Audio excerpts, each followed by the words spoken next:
Vanessa, I work for Omnia Retail, and unlike the companies that have been presenting before me, I assume that not everyone knows who we are. So let me explain a little bit on the type of company that we are.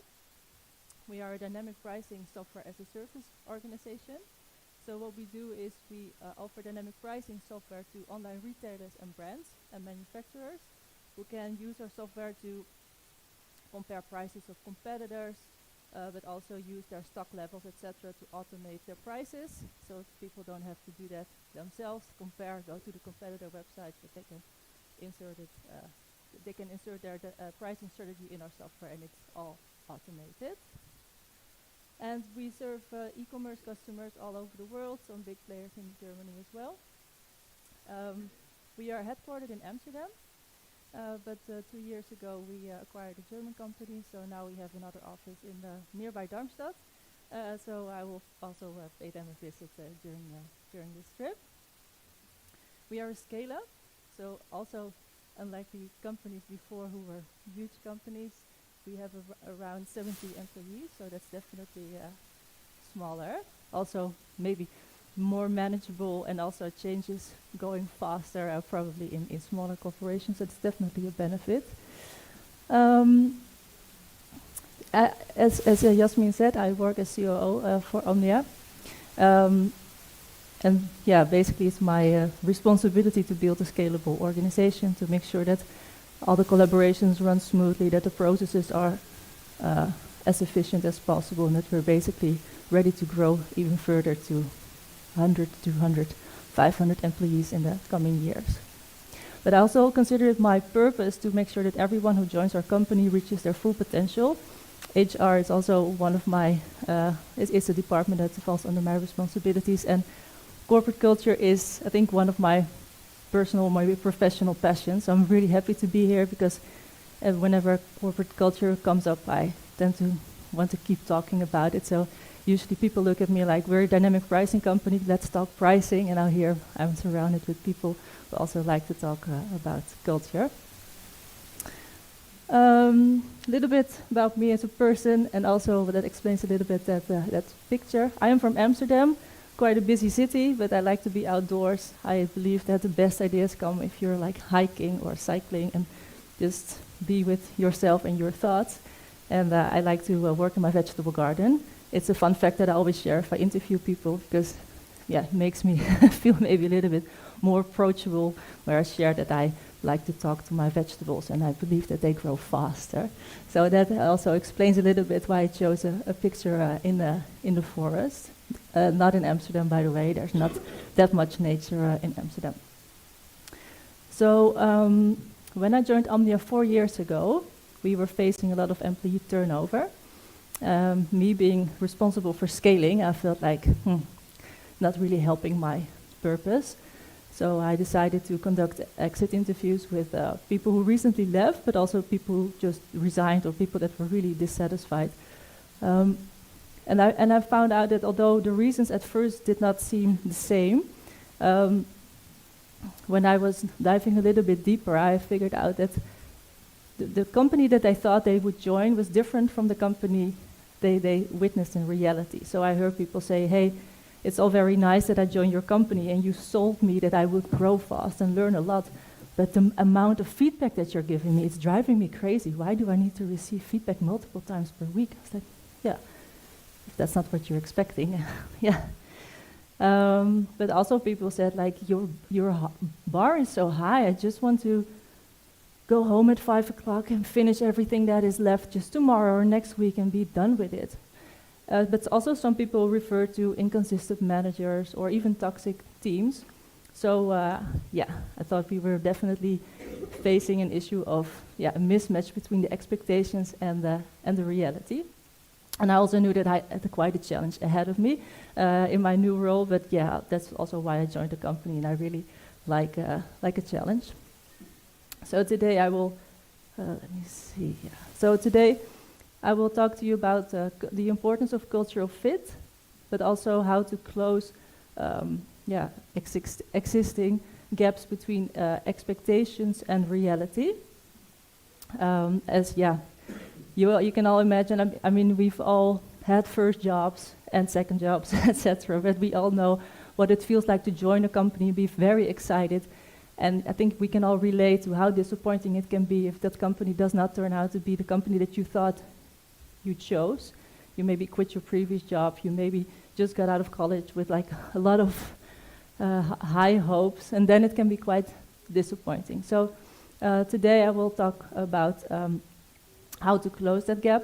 It will be from a scale-up perspective, because I can understand that the things that I'm sharing may not be as applicable, or maybe not as easily implementable in larger corporations, but that may be a nice topic for the roundtable later today. And I will do this by introducing the employee life cycle as a tool. Well, I mean, we all know the employee life cycle, of course, but this is what I use to, basically implement culture throughout our whole organization. So before we really dive into the details, I wanted to stand still a little bit on why is it important, and I believe that in this group it's not really necessary to stand still by the reasons why this is important, but cultural fit or lack thereof is usually maybe not the first reason, but it's definitely across the top 3 reasons why people leave companies. And if we do establish a cultural fit, it comes with a lot of nice benefits. We see that people are more satisfied at work, they're more productive. They're also, there's also a well-being presentation today. Their well-being also increases, and the turnover decreases as well. Of course, it's nice to talk to your CEO, to your CFO, and say, hey, when we have a cultural fit, people are more productive. That's all very nice, but I just like to be surrounded by people that are happy. We selected these people. I want them to stay. I want them to be happy. And that, like I just said, it's a huge responsibility that we take on. So, yeah, let's not just take that for granted. So I can be quite outspoken when it comes to how to go about implementing corporate culture. So I try to keep my voice down to not overflow the microphone. But I think corporate culture should not be taken for granted. It's not something that we have just on the side or on our careers page. It's something that is a responsibility of all of us, and it requires our devotion, it requires our attention, it requires our time.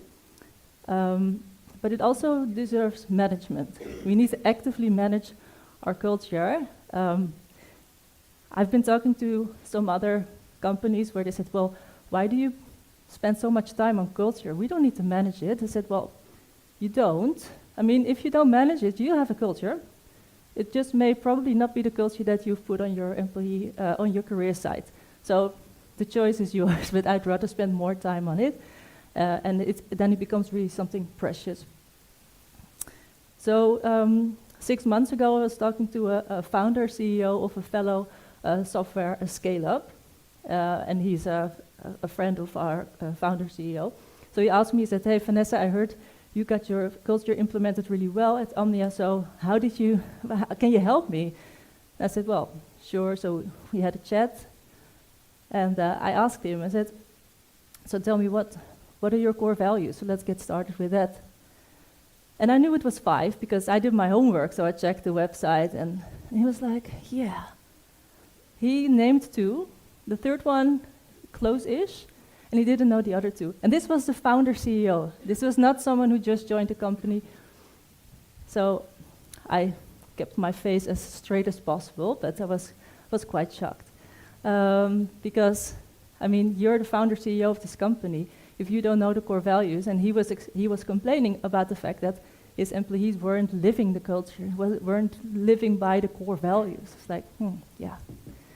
So I have a little question for the group, and I think the camera only sees the back of you, so I will not tell anyone. But please raise your hand if you feel that I will not say CEO, but your leadership team, if you feel that your leadership team does not know your core values by heart, if you dare to show it.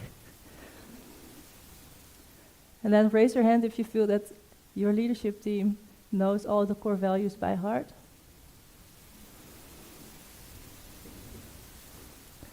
I think that's quite a decent score, so well done. yeah, although I'm a firm believer of bottom up, etc., but when your leadership team does not know your values, does not live them, I think you're in serious trouble. If you preach inclusion and you see your CEO being dismissive of women or simply not greeting the cleaner, how do you expect the rest of your team to live that value?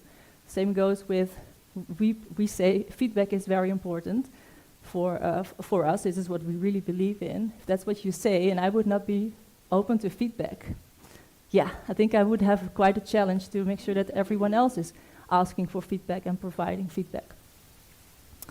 So, I must say I was very lucky when I joined Omnia that our CEO is the embodiment of our values. So I was definitely up for a challenge, but I didn't consider it as impossible. And then I asked him, I said, so who's responsible for culture in your company? And he said, yeah, I believe that woman in HR, I think she spends like 10% of her time on it. It's like, okay. And anyone else responsible for culture? It's like, no, I think that's enough. So yeah, of course I'm here surrounded by like-minded people. So I think it's not uncommon where culture is put in HR and it should stay there. Well, I believe that culture is something that is the responsibility of everyone in the company, and it can only scale if everyone in the company feels responsible for it because they care so much about it, because it's omnipresent, it's everywhere, you cannot go around it, it's unconditional.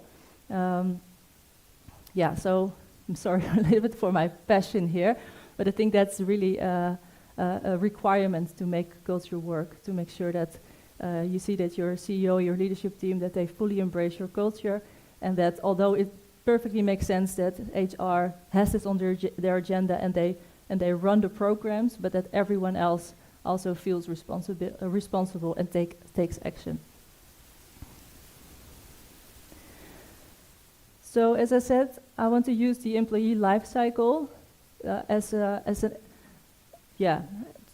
show you the steps that I took to implement the culture across all layers and to basically reduce the high employee turnover and also improve employee satisfaction, etc. So I assume that the employee life cycle is known by you. I know that the steps may vary if you look online, but they should be known by you. So it will be quite a practical approach with some examples, things that you can implement already from tomorrow.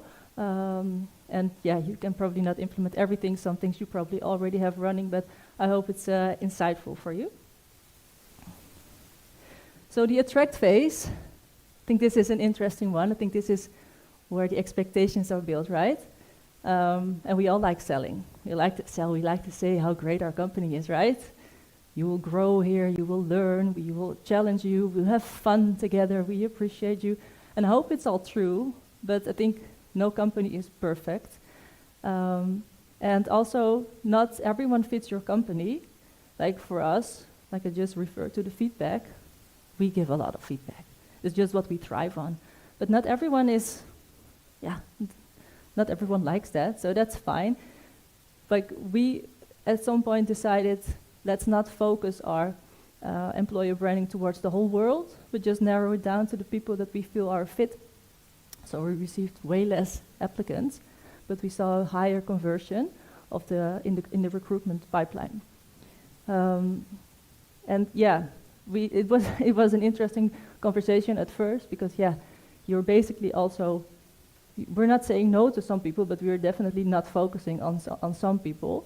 So it was a little bit of an interesting discussion at first, but although it felt awkward, I think we really embraced it. So what we did is, I must say, we moved from selling to honest, but we're still selling, of course. We're just selling a little bit more outspoken, a little bit more honest, but we still sell. We're not gonna hang all the dirty laundry outside, but yeah, you get the picture. So I've got some real life examples.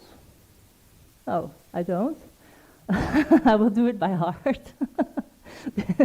Some of the how you call it? Animations have disappeared in this presentation.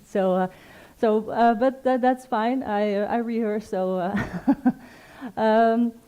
we have 3 core values in Omnia. One is never stop learning.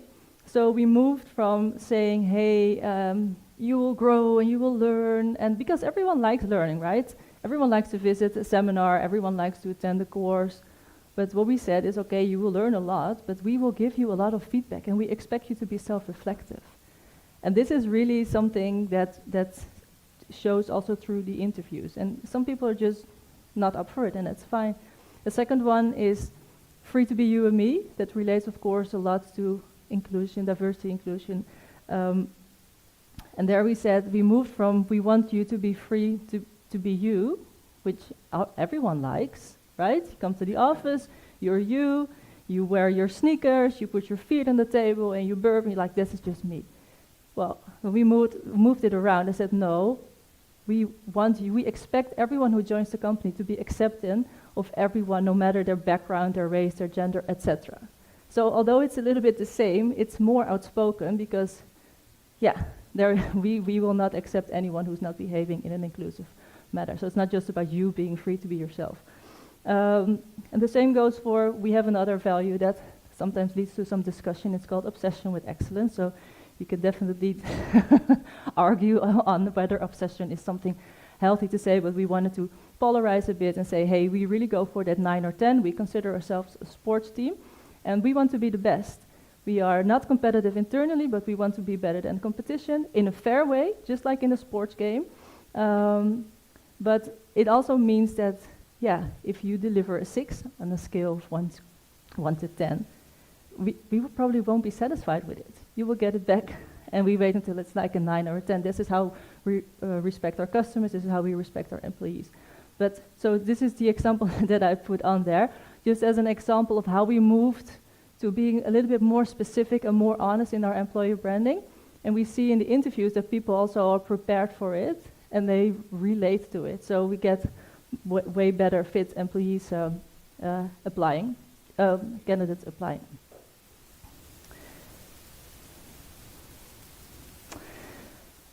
Then, that's a shame that my... would it be possible maybe to switch my deck to... I'm going to switch to the PDF deck, because I think I will definitely miss some content here, but I think I will manage.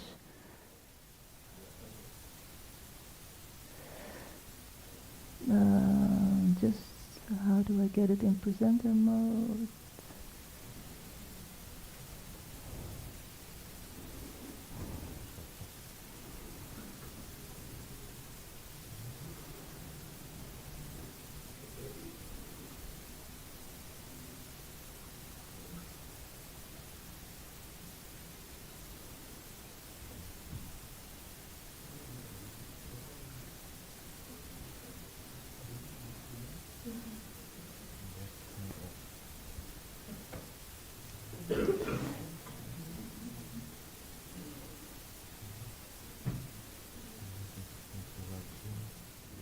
Mm-hmm.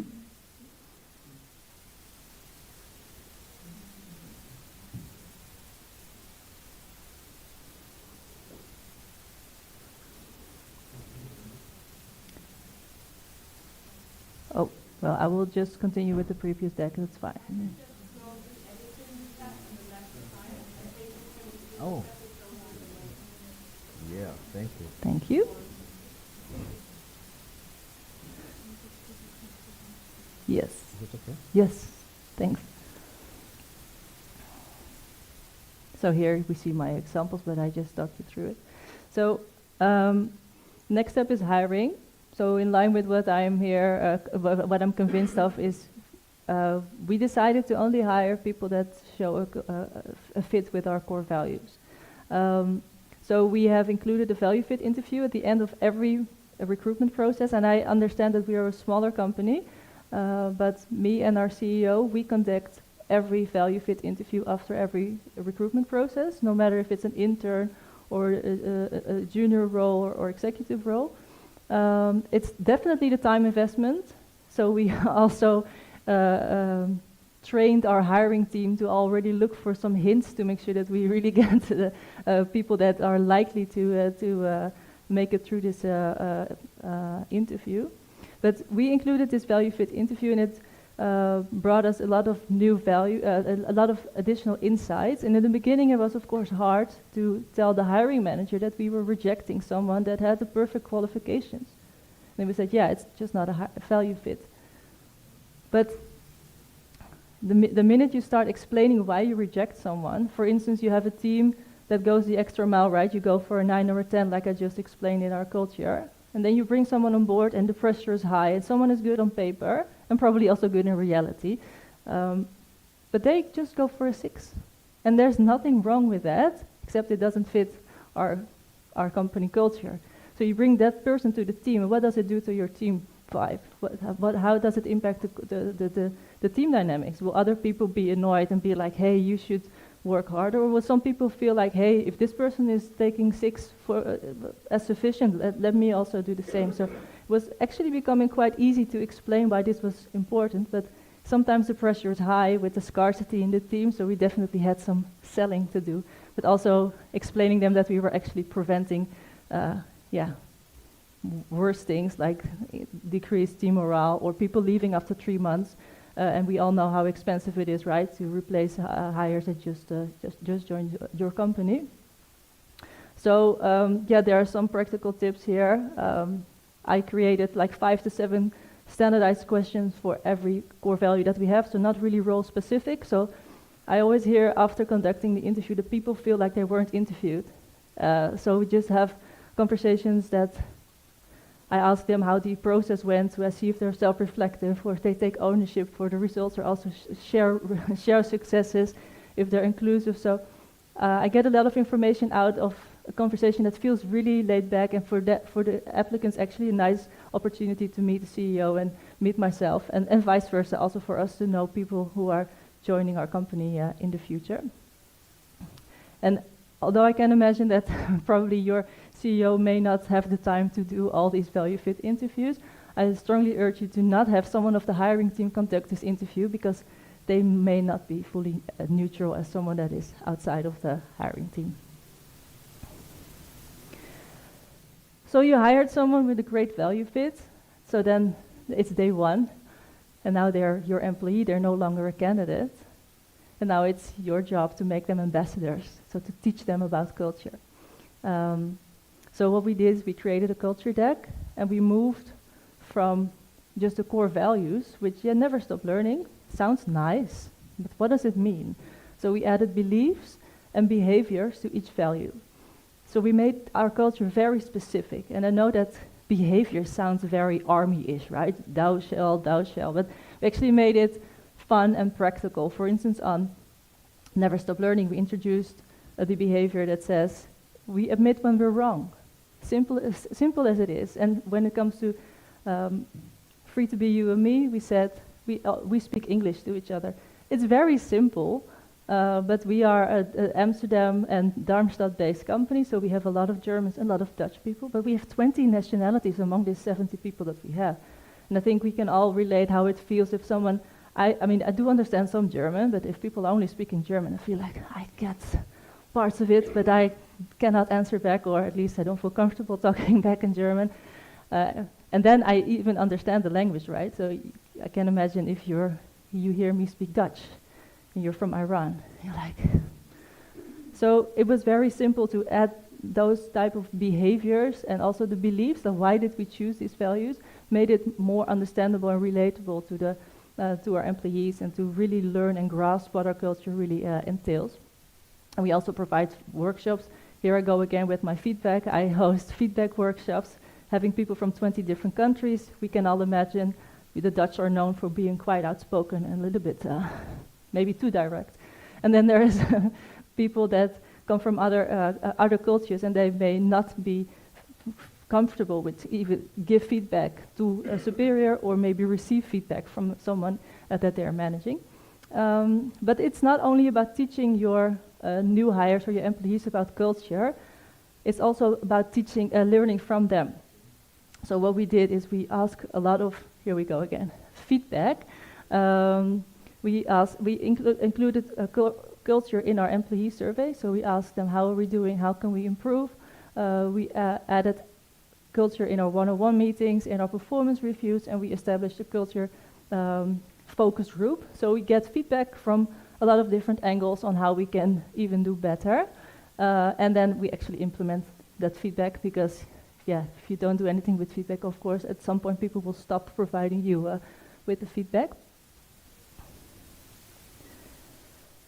And then last, we have the review section.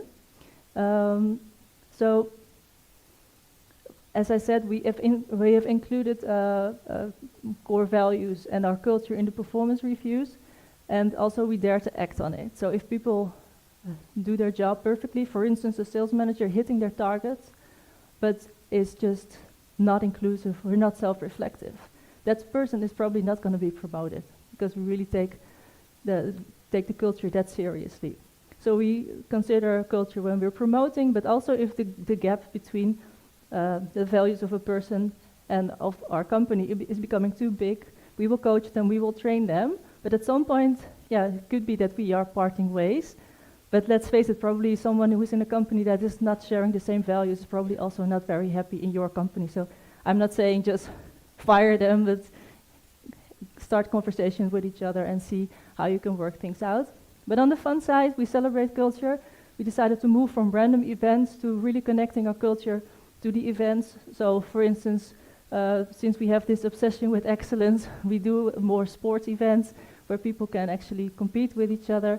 But also when it comes to charity, I mean, instead of picking a random charity which we feel close by because we like it or there's something in the family, we decided to really connect them also to our core values. So for instance, a fund that's focused on illiteracy or that's focused on equal rights in certain countries. So that way it also lives in our celebration moment.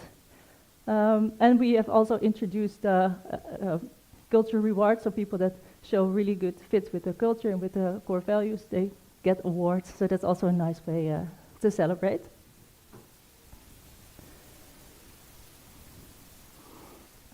So when it's embedded in every step of the life cycle, basically what you get is you create culture ambassadors. And the fun thing is that culture ambassadors don't need to pretend that the company is great because they will just show honest how the company is doing. So also in the beginning of the employee life cycle, it gets all way easier in getting the right people on board. So this is what we did. Expectations match reality. And we have seen a significant drop in employee turnover, but also we've seen that people are way more satisfied. And if I look around, and I can honestly say 100% of our employees knows our core values, and it's because they want to, it's not because I give them exams, etc. But it's really nice to see how our group of people has become so passionate about our culture by basically reducing the expectations a little bit, but also improving the reality. Thank you very much.